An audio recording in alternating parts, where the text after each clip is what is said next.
สาลีของพี่น้องชาวบ้านเวิร์น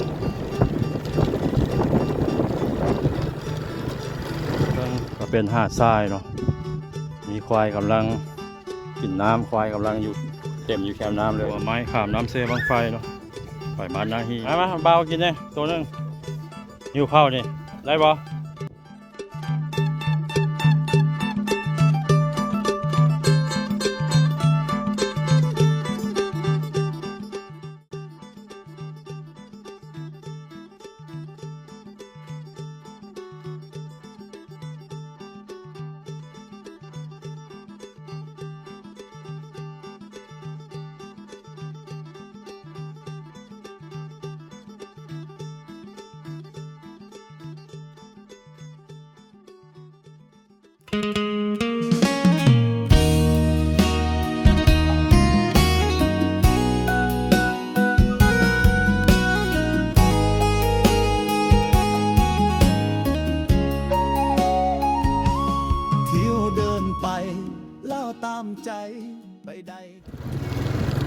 บ้านหนองกอกบ้านอีลาน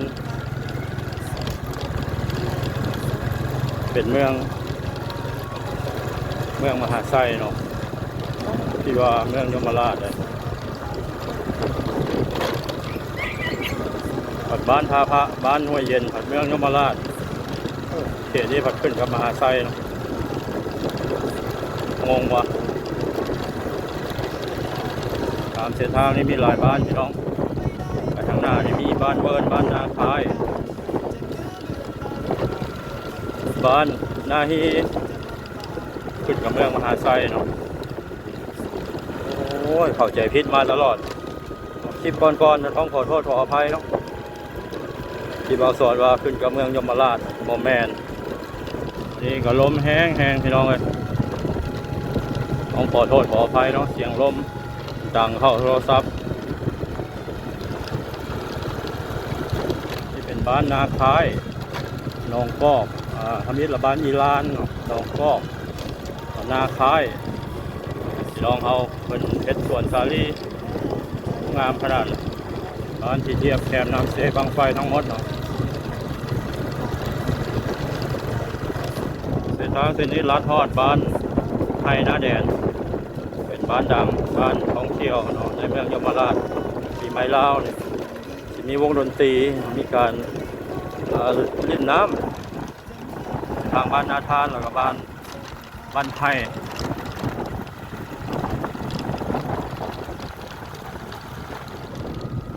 ธรรมชาติงามตลอดทางเลยเนาะ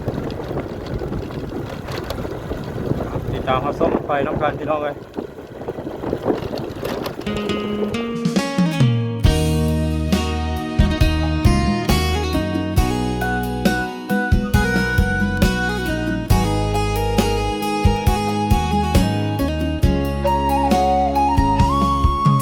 เดินไปเล่าตามใจ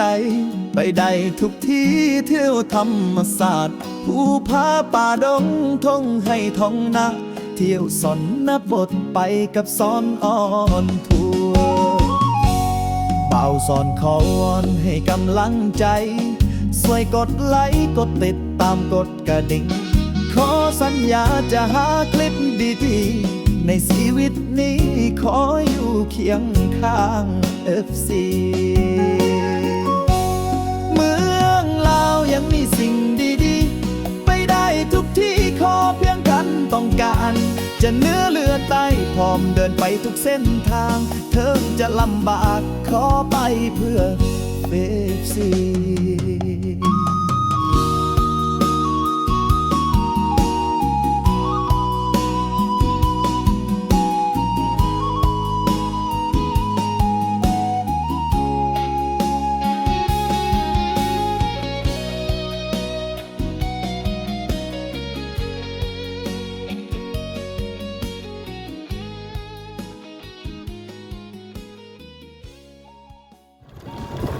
ข้างหน้ามีอีกบ้านหนึ่งข้ามห้วยไปเนาะน่าจะเป็นบ้านเวิร์นถัดจากบ้านนาคาย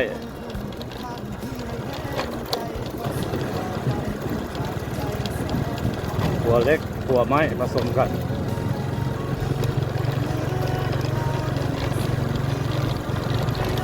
บ้านงามๆทางนั้นพี่น้องเลยไปก่อนบ้านเวิร์นอยู่ดีเนาะบ้านเวิร์นเมืองมหาไซ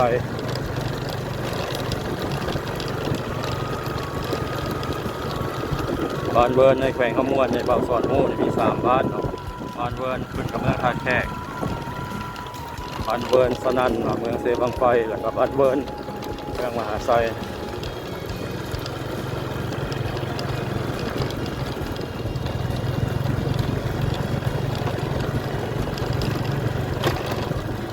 บรรยากาศสงบร่มเย็นพี่น้องขนาดสวนสาลีของพี่น้องชาวบ้านเวิร์น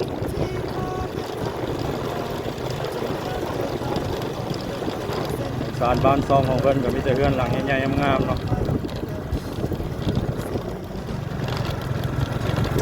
อาจากบ้านเวิร์นซึ่งเป็นบ้านนาทานเวิร์นเป็นบ้านใหญ่พอสมควรเนาะมีโรงเรียนมัธยมมีห้องหมอน้อยเป็นเขตซุ่มซนเขตจุดซุ่ม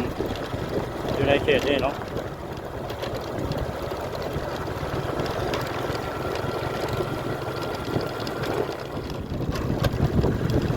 อาจากบ้านเวิร์นเป็นบ้านนาทานดงบ้านชื่อว่านาทานลาล่าผมแม่พี่น้องนาทานดงบ้านนาทานนี่ก็เป็นบ้านดังอีกบ้านหนึ่งเนาะอยู่ในเมืองมหาไซเคยได้ยินแต่ชื่อวันนี้มาเบิ่งตัวจริงพี่น้องบ้านเรียบแคมป์เซบังไฟยามปีใหม่ลาวหรือว่าสงกรานต์พี่น้องนักท่องเที่ยวที่มาลิดหลายเพราะว่ามีหาดทรายแคมป์น้ำเซบังไฟแล้วก็มีวงดนตรีให้ความบันเทิงวิวงามขนาด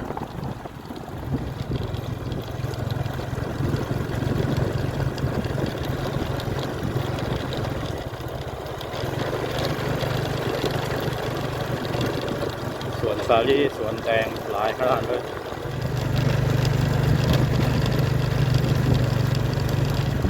ไกลน้ำเห็นอย่างก็สบายพี่น้องเลยปลูกพืชพักก็งามเป็นนาแซงก็ได้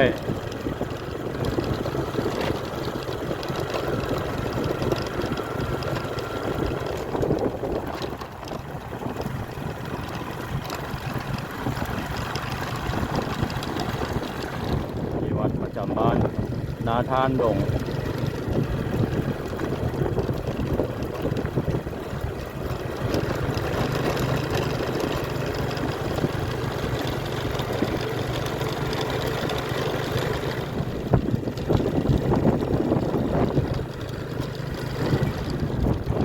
บ้านใหญ่พอสมควรเนาะซ้ำๆกับบ้านเวิร์นบ้านนาทานดงยังเป็นทางลงไปบ้านนาฮีเถอะมีอีกบ้านหนึ่งเป็นบ้านนาทานอย่างนาทานพาบอกทั้งหมดในใจทางเข้าบ้านนาฮีทางหน้าไปเบิ่งครัวไม้ก่อนพี่น้องเบิ่งน้ำเซบังไฟเบิ่งครัวไม้ครัวบูฮานเนาะข้ามไปบ้านนาฮีน้ำเซบังไฟน้ำแห้งบอนนี้แหละเขาเจ้าลินสงกรานต์หรือว่าลินปีใหม่ลาวมีวงดนตรีมาให้ความบันเทิงขัวข้ามไปบ้านนาฮีบอนนี้เนาะหาดบ้านนาทานพี่น้องน้ำเซบอนนี้มันจะบนเลิกมันจะตื้นนะพี่น้องเนี่ยน้ำตื้นๆเนี่ยเด็กน้อยพากันลิ่นได้น้ำใสแห้งค่าขนาดเพิ่งก็เป็นหาดทรายเนาะมีควายกำลังกินน้ำควายกำลังอยู่เต็มอยู่แคมน้ำเลยนะโอ้บรรยากาศสุดยอดมันควายเต็มเลยควายดำทั้งนั้นควายมันก็ฮ้อนพี่น้องฮ้อนแล้วมันก็ลงน้ำแล้วบัดนี้อันนั้นคือครัวเนาะครัวไม้ข้ามไปบ้านนาฮีรถจักรสามารถข้ามไปได้รถไถยังบ่แน่ใจย่านบ่ได้รถไถเนี่ยครัวฮับน้ำหนักได้บ่หลายที่ยูทูบเบอร์ครีเอเตอร์ทั้งหลายมักมาถ่ายมักมาเที่ยวเนาะจากนี้ไปหาบ้านนาฮีประมาณ3 กิโลเมตรเที่ยวนั่นคือต้นไคร้พี่น้องต้นไคร้เรามากินน้ำมาหาปลาอาจจะบ่ยานน้ำเขาลึงแล้วเนาะ บ้านเขาเจ้าอยู่นี่นี่แหละบรรยากาศวิถีชีวิตชนบทลาวพี่น้องยังอุดมสมบูรณ์ยังเป็นธรรมชาติยามแรงมันก็กลับข้อกลับแรงผู้เดียวมันได้คนบริไลมันก็เมื่อเองมันหูความทางลงมาทางสันพอสมควรบรรยากาศดีๆบ้านนาทานเนาะเป็นหาดทรายใหญ่ขนาดนั้นหัวไม้ขามน้ำเซบังไฟเนาะไปบ้านนาฮีบ้านนี้เขาเจ้าดึงไฟเข้าแล้ววาง2-3 ปีก่อนยังบ่มีไฟฟ้าเนาะใส่โซลาร์เซลล์สิมีพระธาตุเกศแก้วพี่น้องพระธาตุเก่าแก่มาเบากินเนี่ยตัวนึงหิวข้าวนี่ได้บ่บ่ได้ บ่หนาววะบ่ย้านบ่น้ำเลยลึงเนาะเฮียนปอได้ละปอ3เฮียนได้ที่1อยู่บ่ได้อยู่ตั้งใจเฮียนเด้ออย่าอองเฮียนเด้อผู้ใดดังไฟไว้นี่โตบ่เขาเจ้าดังปลาไว้เป็นครัวไม้ที่พี่น้องชาวบ้านเขาเจ้าเฮ็ดเองสารกระแตะมาใส่คล้ายๆคือบ้านของบ่าวสอนเมื่อ20 กว่าปีก่อนก็เป็นแบบนี้ละยังบ้านมีครัวคอนกรีตเดี๋ยวนี้มีครัวคอนกรีตแล้วบ้านบ่าวสอนได้ยี่บ่ได้ปลายี่บ่ เอามาเป้งแม่เด็กน้อยหาปลาเนาะวิถีชีวิตของเขาเจ้าอายุหากินตามธรรมชาติพี่น้องเลยไปได้แต่รถจักรเนาะรถไถไปบ่ได้รถจักรก็ต้องคอยไปพี่น้องเพราะว่าขัวอยากเท่แน่จักหน่อยเหรอเนี่ยมาบอลนี่เนี่ยบอลนี้อยากเท่ละกระแตะอยากขาดอะน้ำใสพี่น้องเป็นตาลอยเหมาะแก่การลิ้นสงกรานต์ปีใหม่ลาวเนี่ยมาลิ้นมาเที่ยวได้พี่น้องชาวบ้านนาทานเขาจะเอาใดมาปั๊มเอาน้ำอยู่นี่ได้ขึ้นไปไซเป็นหาดทรายที่กว้างใหญ่พอสมควรเนาะเหมาะแก่การจัดงานบุญปีใหม่ลาวหรือว่าสงกรานต์เขาเจ้ามาทรงเครื่องเลยฮะทรงปุ๋ยทรงอันหมอกซีเมนต์นะเอาใส่เรือขามมาแล้วก็เอารถไถมาขนเอาเนาะหัวหรือว่าสะพานแห่งนี้จะใช้ได้เฉพาะยามแล้งเท่านั้นยามฝนนี่น้ำจะหลายแล้วก็จะใช้เรือในการสัญจรไปมาพี่น้องเลยเนาะพี่น้องสำหรับคลิปนี้บ่าวสอนขอปิดไว้ซ้ำนี้ก่อนเนาะคลิปหน้าพบกันใหม่ขอขอบใจทุกท่านที่เข้ามาที่ตามรับชมก็อยากข้ามไปบ้านนาฮีใจยังก็อยากกลับแล้วพี่น้องเลยยานมันค่ำเนี่ยจากนี้ไปก็บ่ไกลหรอกประมาณ2-3 กิโลเมตรเนาะโอเคเนาะขอขอบใจทุกท่านที่เข้ามาที่ตามรับชมอย่าลืมกดไลค์กดติดตามหรือว่ากดแชร์ให้กำลังใจบ่าวสอนเนี่ยสำหรับคลิปนี้สบายดี